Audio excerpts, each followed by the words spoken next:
Today we're going to begin with Geography chapter 1, Resources and Development, under which we're going to cover two topics: what is a resource and what are the classifications of a resource.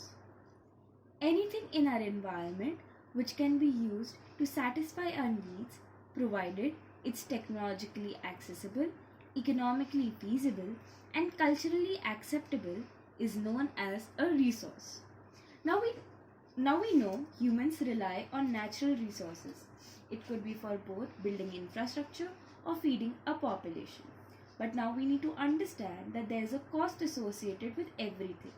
If a resource can be easily extracted and consumed, that's a good thing because it will heavily reduce the cost. So for that, we need to have a good technology so that the resource is technologically accessible. Now the second feature of a resource, that is economic feasibility.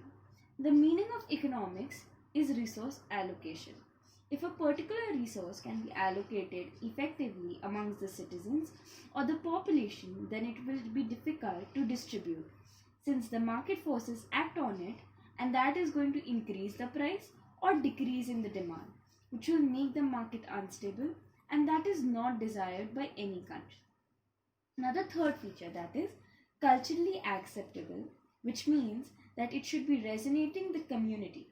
For example, if you remember, during the revolt of 1857, the greased cartridges brought in by the Britishers were against the norms of both the Hindus and Muslims, hence culturally not acceptable. Human beings themselves are essential components of resources. With the help of technology and institutions, they transform materials available in the nature into economically viable resources. Hence, interdependent relationship is important to understand what is a resource. Now we are going to read about classification of resources. Resources are broadly classified as natural and human resources. Natural resources can be classified according to its origin, availability in nature, its purpose of use, and state of development. While the human resources can be further classified into structures and institutions, and quantity and quality. Number 1. On the basis of origin. On the basis of origin, resources can be classified into biotic resources. These resources are of living origin and obtained from biosphere, that is, human beings, livestock, flora, fauna, etc. While abiotic resources are the ones non-living in nature and that which originate from physical components of the environment. Number 2. On the basis of exhaustibility or limitation of use. Renewable resources. The resources which can be renewed or reproduced within a short span of time by physical, chemical, or mechanical processes on Earth are known as renewable or replenishable resources, that is, solar energy, wind energy, forest, water, wildlife, etc. It can be further subdivided into two forms: flow or continuous resources, which cannot be stored but flow in nature, example water, wind, solar energy, etc. And the other is biological, which is further divided in natural vegetation, that is the forest cover and flora, and the other is wildlife, that is the fauna. The other is non-renewable resources. These resources are the natural resources which were formed through long geological time period and complex processes and cannot be renewed in immediate future. It may be exhausted after use and put limit a utility. Minerals, metals, and fossil fuels like coal, etc. are some examples. These resources may further be divided into recyclable and non-recyclable. Metals can be recycled by technological application, but fossil fuels cannot be recycled and are absolutely exhaustive. Coming to the other classification, on the basis of ownership. Number 1. Individual resources.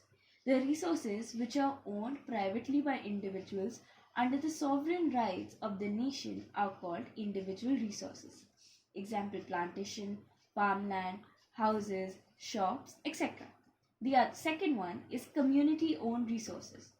These are common to all members of a community or locality: village commons, grazing grounds, burial grounds, ponds in villages, public parks, etc., which are accessible to all. The third are the natural resources.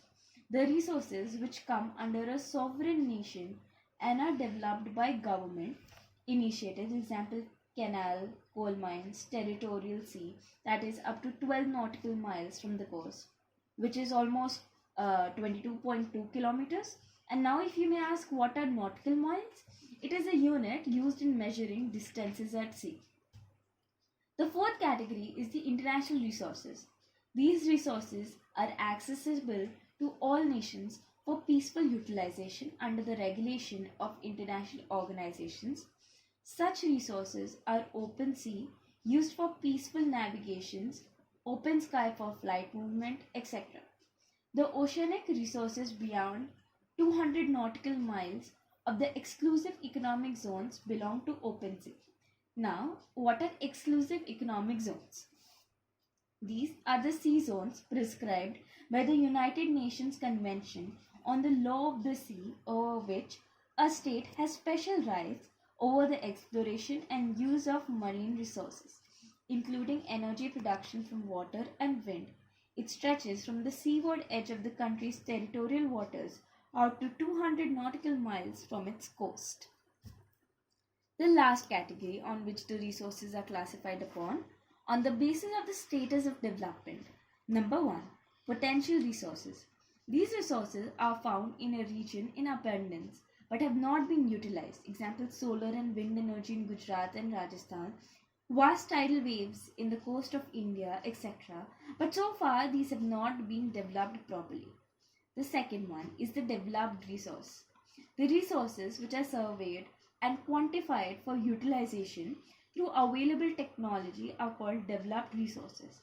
Example, coal, petroleum, etc. Availability of technology and level of accessibility decides the quality of developed resources. The third is the stock. These are the resources that have the potential to satisfy human need, but human beings do not have the required technical knowledge to use them. Example, hydrogen in the water can be used in fuels in future. The fourth one is a reserve. These are specific stocks for which appropriate technological know-how is available, but exploration is not started yet. Now I hope you must have understood these topics clearly. I have attached an assignment. Please complete it in your notebooks. Thank you.